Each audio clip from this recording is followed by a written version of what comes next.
So second video అండి questions డిస్కషన్లో మెన్సురేషన్లో. So ఇందులో ఒక చతురస్రం యొక్క కర్ణం డి ఆ చతురస్ర వైశాల్యానికి 2 రెట్లు వైశాల్యం కలిగిన ఒక చతురస్రం ఉంటే ఆ చతురస్రం యొక్క చుట్టుకొలత ఎంత అని అడిగారు. సో ఒక చతురస్రం ఇచ్చారు, దాని కర్ణం పొడవు డి. ఈ చతురస్ర వైశాల్యానికి 2 రెట్లు ఉన్న చతురస్రం తీసుకోవాలి, ఆ చతురస్రం యొక్క చుట్టుకొలత కనుక్కోవాలి. సో ముందు ఈ చతురస్రం తీసుకున్నాం, దీని కర్ణం ఎంత డి అని వాడే ఇచ్చాడు. సో కర్ణం డి అయితే భుజం ఎంత అవుతుంది, d/√2. సో నార్మలీ భుజం ఏ అయితే కర్ణం a√2 అవుతుంది. సో ఇది డి అవుతే ఇది d/√2 అవుతుంది. సో ఈ చతురస్రం యొక్క భుజం పొడవు d/√2. ఈ చతురస్రం యొక్క వైశాల్యం అంతా భుజము స్క్వేర్ చేస్తే వస్తుంది. సో భుజం ఎంత d/√2 whole square. So d²/2. ఈ చతురస్రం యొక్క వైశాల్యం దీనికి 2 రెట్లు ఉండాలి. సో 2 ఇంటూ ఈ వైశాల్యం. So 2 cancel. సో ఈ చతురస్రం యొక్క వైశాల్యం d² అని వచ్చింది. వైశాల్యం d² అయితే భుజం ఎంత అవుతుంది d, ఎందుకంటే వైశాల్యం ఈజ్ ఈక్వల్ టు భుజము స్క్వేర్ d². సో భుజం d. దీని భుజం d అయితే చుట్టుకొలత ఎంత d plus d plus d plus d 4d. So పెద్ద చతురస్రం యొక్క చుట్టుకొలత 4d. ఒక దీర్ఘ చతురస్రం యొక్క పొడవు మరియు వెడల్పులు 4:3 నిష్పత్తిలో ఉండి మరియు ఆ దీర్ఘ చతురస్రం యొక్క వైశాల్యం 300 చదరపు మీటర్లు అయితే ఆ దీర్ఘ చతురస్రం యొక్క అంచుల వెంబడి, అంటే ఇక్కడ అంచుల వెంబడి 1.5 మీటర్ల ఎత్తుగల గోడను నిర్మిస్తే మరియు ఆ గోడ 1 చదరపు మీటరు గోడ కట్టడానికి 1.8 రూపాయలు ఖర్చు అవుతే ఆ మొత్తం గోడ కట్టడానికి ఎంత ఖర్చు అవుతుంది? సో దీర్ఘ చతురస్రం పొడవు ఇష్టు వెడల్పు 4:3, దీర్ఘ చతురస్ర వైశాల్యం 300 స్క్వేర్ మీటర్లు. దీని అంచుల వెంబడి అంటే ఇక్కడ పొడవు పైన వెడల్పు పైన పొడవు పైన వెడల్పు పైన మళ్ళీ నేను గోడలు కడుతున్నాను. సో ఆ గోడలు ఎంత ఎత్తు ఉంటాయి అంటే 1.5 మీటర్స్ ఎత్తు ఉంటాయి. అండ్ అట్లాంటి గోడ కట్టడానికి 1 చదరపు మీటర్కి 1.8 రూపీస్ ఖర్చు అవుతుంది. అట్లా అవుతే మొత్తం గోడ కట్టడానికి ఎంత ఖర్చు అవుతుంది? సో ముందు ఇచ్చిన బేసిక్ ఇన్ఫర్మేషన్ పొడవు ఇష్టు వెడల్పు 4:3. సో పొడవు 4x అనుకున్నా, వెడల్పు 3x అనుకున్నా. వైశాల్యం కావాలి, దీర్ఘ చతురస్ర వైశాల్యానికి ఫార్ములా పొడవు ఇంటూ వెడల్పు 4x ఇంటూ 3x. వైశాల్యం ఎంత 300 చదరపు మీటర్లు. సో 4 ఇంటూ 3 12 వీటి తీసుకొచ్చాను. 300 డివైడెడ్ బై 12 అంటే 25. ఇక్కడ ఇంక x² ఉంటుంది. సో x² 25 అంటే x 5 మీటర్స్. సో పొడవు ఎంత 4x, 4 ఇంటూ 5 20 మీటర్స్. వెడల్పు ఎంత 3x, 3 ఇంటూ 5 15 మీటర్స్. సో నాకు పొడవు వెడల్పులు వచ్చాయి. ఇప్పుడు ఈ అంచుల వెంబడి నేను గోడ నిర్మించాలి. ముందు ఈ అంచు తీసుకుందాం. ఈ అంచు వెంబడి నేను గోడ నిర్మించాలి. ఎంత ఎత్తు అంటే 1.5 మీటర్స్ ఎత్తు. సో ఆ గోడ యొక్క వైశాల్యం ఎంత ఉంటుంది? సో ఆ గోడ కూడా ఖచ్చితంగా దీర్ఘ చతురస్రాకారంలోనే ఉంటుంది. సో ఇది ఏదైతే ఉందో దీనిపైన నేను ఇట్లా హైట్ కట్టాను ఇంకా బయటికి. సో అది దీర్ఘ చతురస్రమే కాబట్టి దాని వైశాల్యం ఎంత అంటే పొడవు ఇంటూ వెడల్పు. దాని పొడవు ఎంత 20 మీటర్లు, ఎత్తు ఎంత 1.5 మీటర్లు. సో అదే వెడల్పు అనుకోవచ్చు మీరు. So 20 into 1.5. ఇక్కడ ఒక గోడ కడతాను, దాని వైశాల్యం ఎంత? ఇది 15, ఎత్తు 1.5, 15 ఇంటూ 1.5. ఇక్కడ ఒక గోడ కడతాను, దాని వైశాల్యం ఎంత? 20 ఇంటూ 1.5. ఇక్కడ ఒక గోడ కడతాను, దాని వైశాల్యం ఎంత? 15 ఇంటూ 1.5. ఇదేం లేదు, సింపుల్గా ఇది మన రూమ్లో ఉన్న బేస్ అనుకుందాం. సో నేల. సో దానిపైన నేను 4 గోడలు కడుతున్నాను, అంటే మన రూమ్లో ఉన్న 4 గోడలు. సో ఆ 4 గోడలు తీసుకుంటే నేను 4 గోడల్లో ఇది బేస్ అవుతుంది. అండ్ ఈ ఎత్తిచ్చింది వెడల్పు ఆఫ్ గోడ వెడల్పు అని తీసుకోవచ్చు నేను. సో అట్లా నేను ఏరియాగా అనుకున్నాను, వైశాల్యంగా అనుకున్నాను 4 గోడలకి. 4 గోడల వైశాల్యం కలిపితే నాకు 105 చదరపు మీటర్లు వచ్చింది. 1 చదరపు మీటర్ గోడ కట్టడానికి 1.8 రూపీస్ అయితే 105 చదరపు మీటర్లు కట్టడానికి ఎంత అవుతుంది? 105 ఇంటూ 1.8 వాల్యూ వచ్చి 189 రూపీస్ అవుతుంది. ఒక చతురస్రాకారపు పార్క్ చుట్టూ 7 మీటర్ల వెడల్పు గల రోడ్డు ఉంది. సో చతురస్రాకారపు పార్కు చుట్టూ 7 మీటర్ల వెడల్పు గల రోడ్డు ఉంది. ఆ చతురస్రాకార పార్క్ యొక్క చుట్టుకొలత 352 మీటర్లు అయితే ఆ రోడ్డు యొక్క వైశాల్యం ఎంత? సో ఇప్పుడు ఈ రోడ్డు ఉంది కదా, సో రోడ్డు బయట సైడ్ తీసుకుంటే ఇది కూడా ఖచ్చితంగా చతురస్రమే ఉంటుంది. ఎందుకంటే ఇటుపక్క ఎంత ఉందో ఇటుపక్క కూడా అంతే ఉంది. ఇది 7 మీటర్లు, ఇది 7 మీటర్లు. రోడ్డు వెడల్పు అన్ని చోట్ల 7 మీటర్లే ఉంది. సో ఖచ్చితంగా లోపల చతురస్రం ఉంటే ఇది కూడా చతురస్రం అవుతుంది. లోపల దీర్ఘ చతురస్రం ఉంటే ఇది దీర్ఘ చతురస్రం అవుతుంది. లోపల వృత్తం ఉంటే ఇది కూడా వృత్తం అవుతుంది. సో ఇప్పుడు లోపల చతురస్రాకారంలో ఉంది కాబట్టి పార్క్, రోడ్డు కూడా చతురస్రాకారంలోనే ఉంటుంది. సో పార్క్లో నేను పార్క్ చతురస్రం కాబట్టి చతురస్రం అన్ని భుజాలు సమానంగా ఉండాలి కాబట్టి ఒక భుజం ఏ అనుకుంటే మిగిలిన భుజాలు కూడా ఏ అయిపోయినాయి. ఈ భుజం ఏ అయితే ఈ భుజం ఎంత అంటే ఏ కంటే ఇక్కడ 7 మీటర్లు ఎక్కువ ఉంది, ఏ కంటే ఇక్కడ ఇంకొక 7 మీటర్లు ఎక్కువ ఉంది. సో ఏ ప్లస్ 7 ప్లస్ 7 అంటే ఏ ప్లస్ 14. సో బయట చతురస్రం యొక్క భుజం ఏ ప్లస్ 14. సో నేను ఏ కనుక్కుంటే ఏ ప్లస్ 14 నాకు ఈజీలీ వచ్చేస్తుంది. అండ్ నన్ను అడిగింది ఏంటి? ఈ రోడ్డు వైశాల్యం అడిగాడు. సో రోడ్డు వైశాల్యం అంటే పెద్ద చతురస్ర వైశాల్యంలో నుంచి ఈ పార్క్ వైశాల్యం, చిన్న చతురస్ర వైశాల్యం తీసేస్తే మిగిలిందంతా వచ్చేది రోడ్డు వైశాల్యం. సో అందుకే నేను పెద్ద చతురస్రం చిన్న చతురస్రం వైశాల్యాలు కనుక్కొని పెద్ద దాంట్లో నుంచి చిన్నదాన్ని తీసేస్తా, నాకు రోడ్డు వైశాల్యం వచ్చేస్తుంది. సో పార్క్ చుట్టుకొలత ఎంత? పార్క్ భుజం ఏ అయితే పార్క్ చుట్టుకొలత ఏ ప్లస్ ఏ ప్లస్ ఏ ప్లస్ ఏ 4a. పార్క్ చుట్టుకొలత 4a వాల్యూ ఎంత వాడే ఇచ్చాడు? 352 మీటర్లు. సో 4a 352 మీటర్లు అయితే ఏ విలువ 88 మీటర్లు.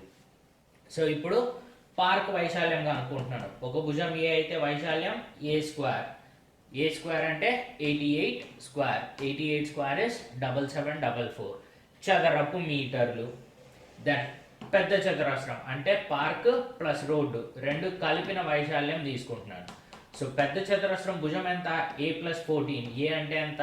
88. సో 88 ప్లస్ 14 వైశాల్యం కాబట్టి భుజము ఇంటూ భుజం అంటే హోల్ స్క్వేర్ వస్తుంది. 88 ప్లస్ 14 ఇస్ 102. 102 స్క్వేర్ ఇస్ 10404 చదరపు మీటర్లు. సో ఈ పెద్ద చతురస్ర వైశాల్యం, చిన్న చతురస్ర వైశాల్యం, దీంట్లో ఇది తీసేస్తే రోడ్డు వైశాల్యం. సో రోడ్డు వైశాల్యం ఇది మైనస్ ఇది విచ్ ఈజ్ ఈక్వల్ టు 2660 చదరపు మీటర్లు. ఒక దీర్ఘ చతురస్రం యొక్క పొడవు 40% పెంచితే మరియు వెడల్పు 30% తగ్గిస్తే ఆ దీర్ఘ చతురస్రం యొక్క వైశాల్యంలో మార్పు శాతం ఎంత? సో ముందు ఒక దీర్ఘ చతురస్రం తీసుకున్నా, దాని పొడవు ఎల్ వెడల్పు బి అనుకున్నా. ఈ పొడవుని 40% పెంచాలి.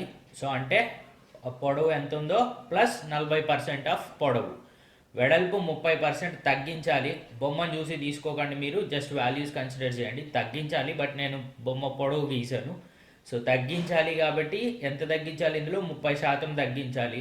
సో బిలో 30% తగ్గిస్తాను. సో 40% పెంచడం అంటే 1.4L అవుతుంది ఇదే. సో ఈ ఎల్ ప్లస్ 40% ఆఫ్ ఎల్ అనేది 1.4L అనేది ఎట్లా అవుతుందో ఇక్కడ రాసని చూడండి. సో ఎల్ 40% ఆఫ్ ఎల్, 40% అంటే 40/100 ఇంటూ ఎల్, 40/100 అంటే 0.4. So L plus 0.4 1.4L. And ఇక్కడ 30% తగ్గించాలి. 100%లో 30% పోతే మిగిలేది 70%. 70% అంటే 70/100.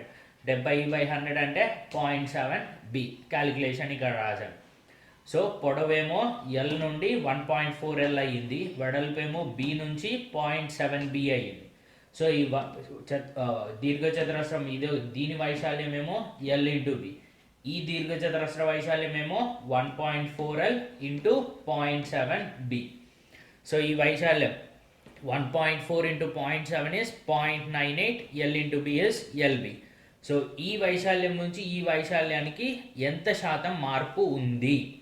సో అంతగా అనుకున్న తర్వాత మార్పు శాతం అంతగా అనుకుంటాను. అంతగా అనుకున్న తర్వాత వచ్చిన విలువ పాజిటివ్ ఉంటే వైశాల్యం పెరిగినట్ల, నెగిటివ్ ఉంటే వైశాల్యం తగ్గినట్ట. సో ఇక్కడ ఆన్సర్ ఫైనల్ నాకు నెగిటివ్ వచ్చింది, అంటే వైశాల్యం తగ్గింది. కరెక్టే కదా. ఇక్కడ 1 LB నుంచి 0.98 LBకి వచ్చింది. సో వైశాల్యం కొంచెం తగ్గింది. సో వైశాల్యంలో మార్పు శాతం కావాలి అంటే రెండవ దీర్ఘచతురస్ర వైశాల్యం మైనస్ మొదటి దీర్ఘచతురస్ర వైశాల్యం డివైడెడ్ బై దేంతో కంపేర్ చేసి పెరిగిందా తగ్గిందా చెప్తున్నాను నేను. ఫస్ట్ దాంతో కంపేర్ చేసి ఇది పెరిగిందా తగ్గిందా చెప్తున్నాను.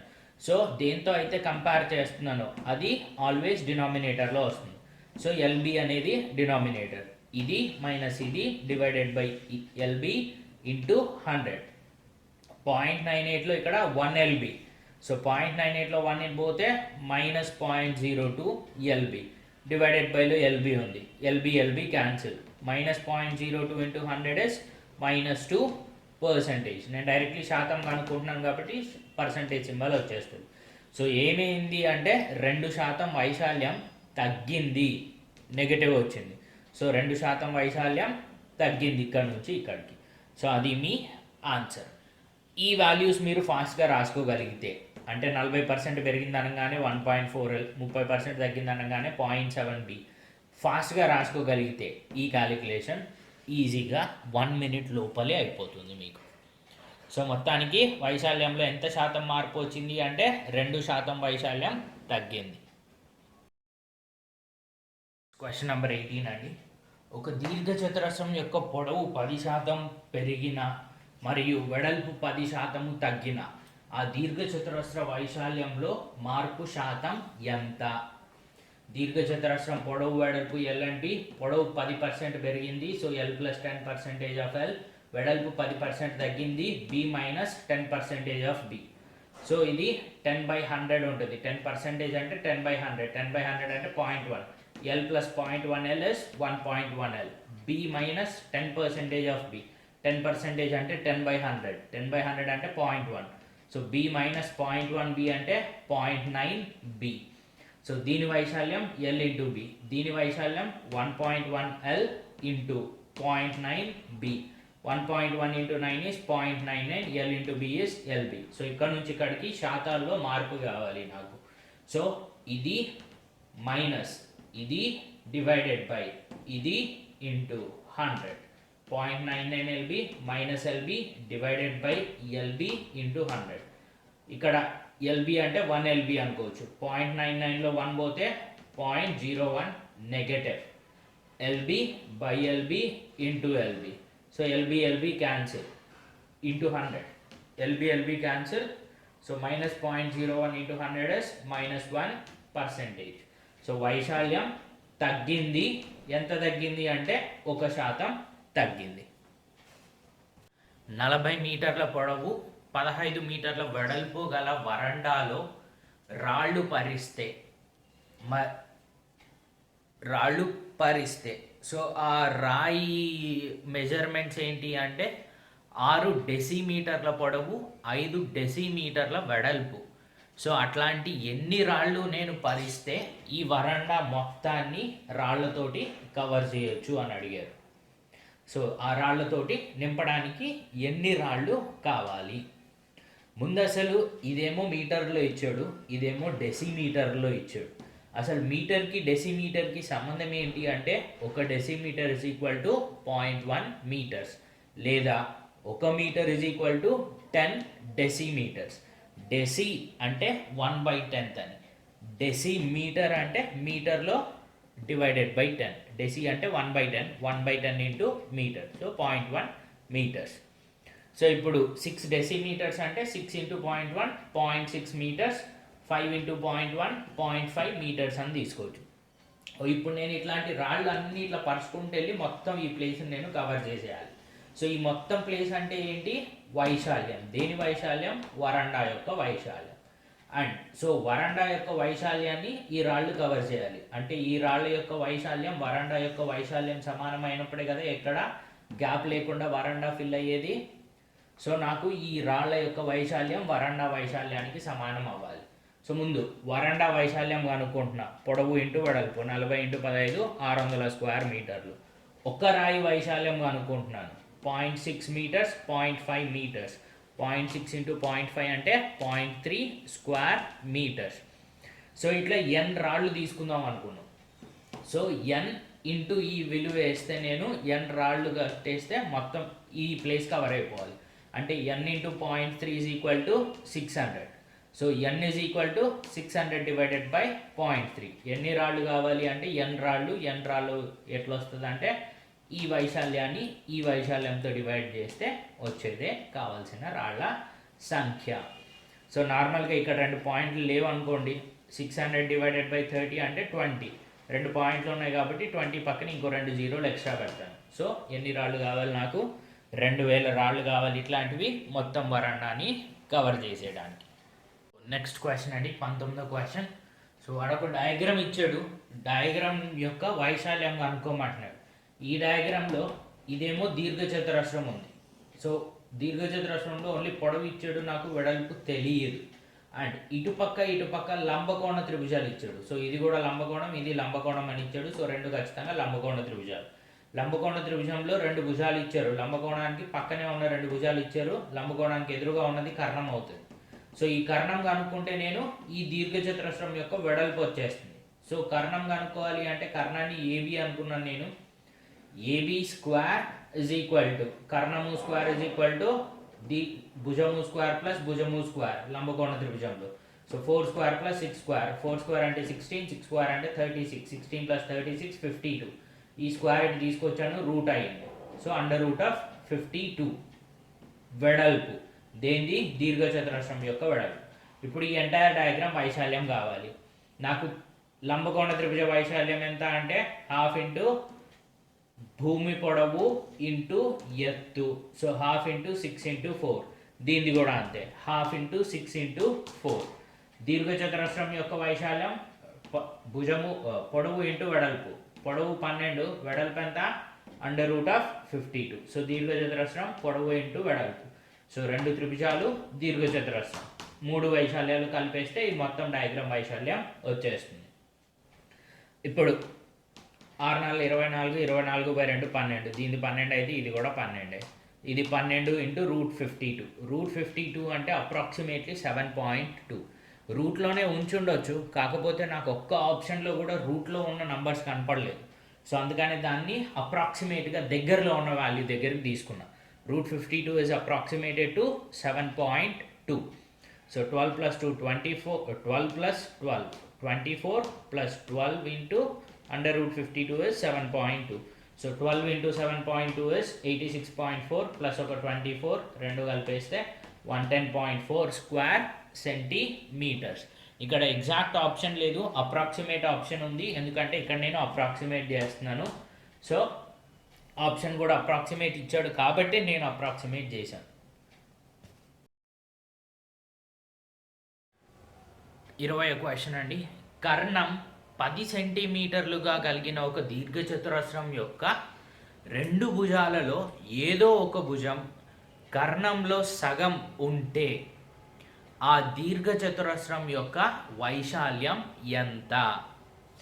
సో దీర్ఘచతురస్రంలో కర్ణం 10 సెంటీమీటర్లు ఉంది. దీర్ఘచతురస్రం యొక్క 2 భుజాల్లో ఏదో ఒక భుజం కర్ణంలో సగం ఉండాలి. సో ఏది ఉండాలి అంటే ఇదైనది ఉండొచ్చు, ఇదైనా ఉండొచ్చు. సో ఏది తీసుకున్నా మీకు ఫైనల్ ఆన్సర్ అయితే సేమే వస్తుంది. సో నేను ఇది 5 అని తీసుకున్నా, దీంట్లో సగం 5. సో ఇది తీసుకున్నా, ఇంకొకటి L అనుకున్నా నేను. సో దీర్ఘచతురస్రం కాబట్టి ప్రతి అంతరకోణం 90 డిగ్రీలు ఉంటుంది. సో ఇక్కడ కూడా ఖచ్చితంగా 90 డిగ్రీలు ఉంటుంది. అంటే ఈ త్రిభుజం ఉంది కదా, కింద ఉన్న త్రిభుజము L5-10తో ఫామ్ అయిన త్రిభుజం. ఇది లంబకోణ త్రిభుజం. లంబకోణ త్రిభుజంలో కర్ణము స్క్వేర్ ఇజ్ ఈక్వల్ టు భుజము స్క్వేర్ ప్లస్ భుజము square. L² plus 5² is equal to కర్ణము స్క్వేర్ 10 స్క్వేర్. 10 స్క్వేర్ అంటే 100, 5² అంటే 25. ఈ 25 తీసుకొస్తే -25. 100 - 25 is 75. L² value 75, L value √75. √75 అంటే ఏం రాయొచ్చు నేను? అండర్ రూట్లోనే 25 ఇంటూ 3 అని రాయొచ్చు కదా 75నే. So under root of 25 into 3. So under root of 25 into 3 అంటే 25 బయట తీసుకొస్తే 5 రూట్ 3 మిగిలి ఉంటుంది. సో ఎల్ వాల్యూ ఎంత అంటే 5 రూట్ 3. సో నాకు ఎల్ వాల్యూ తెలుసు, బి వాల్యూ తెలుసు. వైశాల్యం కనుక్కోవచ్చా? పొడవు ఇంటూ వెడల్పు. పొడవు 5 రూట్ 3, వెడల్పు 5. So 5 root 3 into 5, 25 root 3 square centimetres.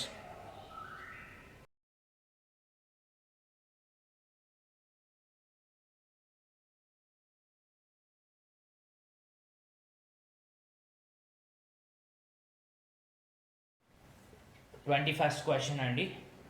ఒక చదరంగపు ఆటలో, సో ఆ చదరంగం బోర్డు ఉంటుంది కదండి, సో చెస్ బోర్డ్.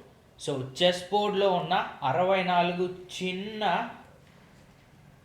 స్క్వేర్స్ యొక్క వైశాల్యం 400 సెంటీమీటర్ స్క్వేర్. సో చదరంగం బోర్డులో మీరు లెక్క పెడితే కనుక 64 చిన్న చిన్న చతురస్రాకారపు గడులు ఉంటాయి. సో ఆ 64 గడుల వైశాల్యం మొత్తం కలిపితే 400 చదరపు సెంటీమీటర్లు. అంటే ఈ చెస్ బోర్డులో గడులు ఎక్కడైతే ఉన్నాయో ఆ ఏరియా మొత్తం కలిపి 400 చదరపు సెంటీమీటర్. ఇట్లాంటి గళ్ళు ఇట్లా 8 ఉంటాయి. సో మొత్తం అన్నీ కలిపితే 64 ఉంటాయి. మరియు దీని చుట్టూ కొంచెం బార్డర్ ఉంది. ఆ బార్డర్ విడ్త్ వచ్చేసి 3 సెంటీమీటర్స్ అని ఇచ్చారు. సో ఆ బార్డర్ వెడల్పు 3 సెంటీమీటర్లు అని ఇచ్చాడు. అలా ఉంటే ఆ మొత్తం చదరంగం బోర్డు యొక్క ఒక భుజం పొడవు ఎంత? సో ఈ బార్డర్తో కలుపుకునే చదరంగం బోర్డు ఉంది. సో ఇక్కడ ఓన్లీ లోపల చతురస్రాలు ఉన్నాయి, అంటే గడులు ఉన్నాయి. గడులు కాకుండా ఇక్కడ ఇంకొంచెం బార్డర్ ఉంది. సో ఆ బార్డర్తో కలుపుకుంటే ఇది బయట ఉన్నది మొత్తం కలిపి చదరంగం బోర్డు. సో ఆ చదరంగం బోర్డు యొక్క ఒక సైడ్ పొడవు ఎంత అని అడిగాడు, భుజం పొడవు ఎంత అని అడిగాడు. సో ముందు లోపల ఉన్న చతురస్రాలు తీసుకుందాం. ఈ 64 చతురస్రాలు కలిపి 400 చదరపు సెంటీమీటర్లు. ఈ చిన్న చతురస్రం యొక్క ఒక సైడ్ ఏ అనుకుంటున్నాను నేను. సో అంటే చతురస్రం కాబట్టి అన్ని సైడ్లు ఈక్వల్ ఉండాలి, అన్ని ఏలే అవుతాయి. సో ఈ చతురస్రం యొక్క వైశాల్యం ఎంత? ఏ ఇంటూ ఏ స్క్వేర్. ఎంత ఇచ్చాడు వాడు? ఏ స్క్వేర్ వాల్యూ 400. ఏ స్క్వేర్ 400 అంటే ఏ అంత 20. సో ఇప్పుడు ఇది ఏ అయితే ఎక్స్ విలువ ఎంత అంటే ఏ కంటే ఇటు సైడ్ 3 సెంటీమీటర్లు ఎక్కువ ఉంది అండ్ ఇటు సైడ్ 3 సెంటీమీటర్లు ఎక్కువ ఉంది. So X is equal to A plus ఇటు సైడ్ 3 ప్లస్ ఇటు సైడ్ 3, ఏ ప్లస్ 6. ఏ వాల్యూ 20 కాబట్టి 20 ప్లస్ 6 26 సెంటీమీటర్స్. సో చదరంగం యొక్క ఒక భుజం, చదరంగం బోర్డు యొక్క ఒక భుజం పొడవు 26 సెంటీమీటర్లు.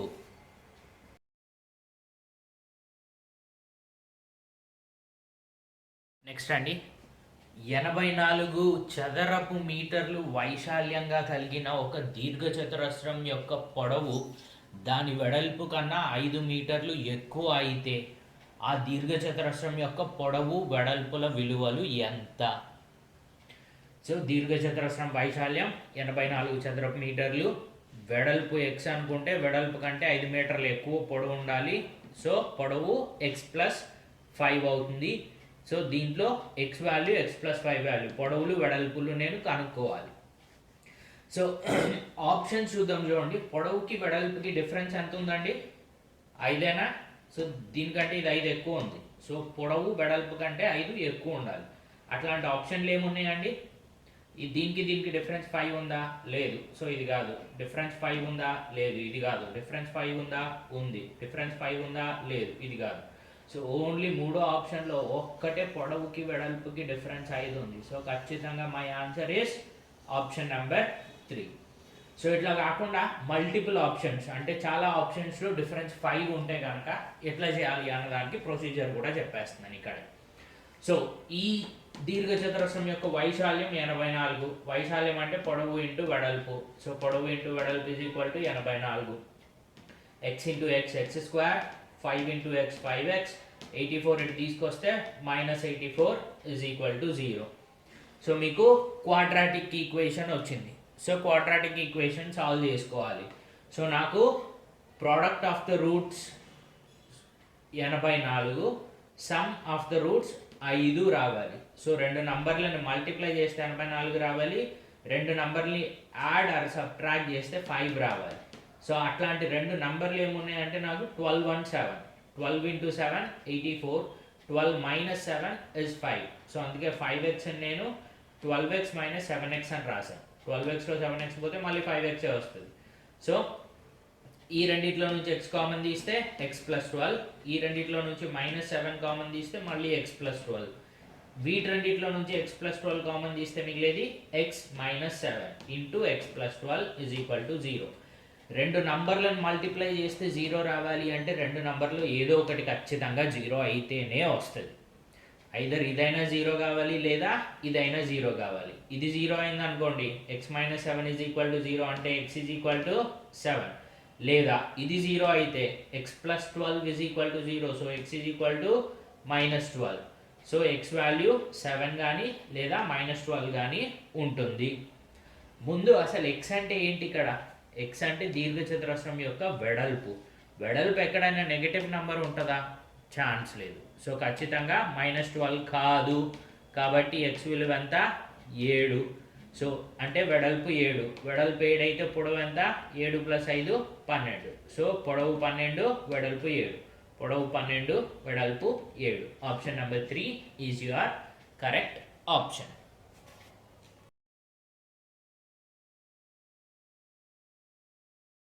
ఒక దీర్ఘచతురస్రం యొక్క కర్ణం పొడవు 17 సెంటీమీటర్లు మరియు చుట్టుకొలత 46 సెంటీమీటర్లు అయితే ఆ దీర్ఘచతురస్రం యొక్క వైశాల్యం ఎంత? సో నాకు కర్ణం ఇచ్చాడు 17 సెంటీమీటర్లు, నేను పొడవు వెడల్పుని LB అనుకుంటున్నాను. అండ్ చుట్టుకొలత ఇచ్చాడు. చుట్టుకొలత అంటే L + B + L + B అంటే 2 times of L + 2 times of B, 2 times of L + B. చుట్టుకొలత 46 సెంటీమీటర్లు అని ఇచ్చాడు. వైశాల్యం కనుక్కోవాలి. సో దీని వైశాల్యం అంటే పొడవు ఇంటూ వెడల్పు అంటే L × B విలువ కనుక్కోవాలి. సో ఇది 2 times of L + B తెలుసు నాకు. అంటే L + B వచ్చేసి 46, ఈ 2 ఇటు వస్తే /2, 46/2 అంటే L + B వాల్యూ 23 వస్తుంది.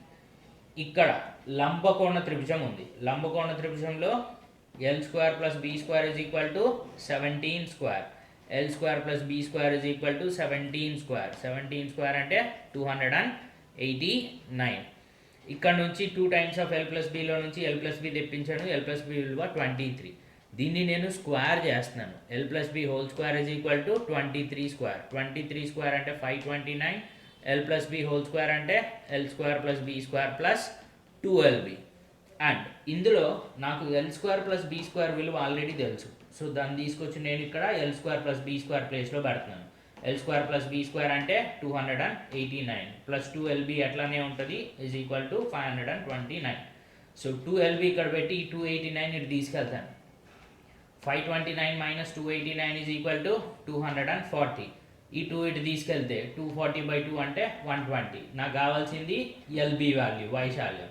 సో LB వాల్యూ అంతా 120 చదరపు సెంటీమీటర్లు.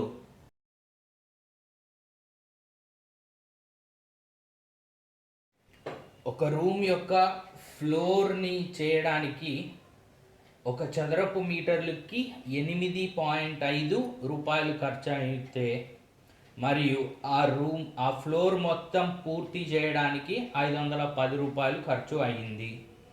ఆ రూమ్ యొక్క పొడవు 8 మీటర్లు అయితే ఆ రూమ్ యొక్క వెడల్పు ఎంత? సో ఇట్లా ఒక దీర్ఘచతురస్రాకారపు రూమ్ ఉందండి. సో దాని ఫ్లోర్ ఉంది. ఆ ఫ్లోర్ మొత్తానికి పని చేయాలి. సో పని చేయాలి అంటే ఒక చదరపు మీటర్కి ఎంత అవుతుంది? 8.5 రూపాయలు. ఈ ఫ్లోర్ మొత్తం పని ఫినిష్ చేయడానికి ఎంత ఖర్చు అవుతుంది? 510 రూపాయలు.